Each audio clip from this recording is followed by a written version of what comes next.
Hozir sizlar bilan zamon qo'shimchalarini farqlash o'yini o'tkazamiz. Boshladik. Bordi. Chizdi. Chizyapti. Chizmoqchi. Kuldi. Kulyapti. Kulmoqchi. Sakradi. Sakrayapti. Sakramoqchi. Yozmoqchi. Bormoqchi. Aytmoqchi. Yig'ladi. Yig'layapti.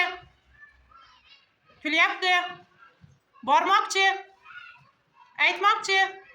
Uxladi. Uxlamoqchi. Yig'ladi. Yig'lamoqchi. Yozyapti.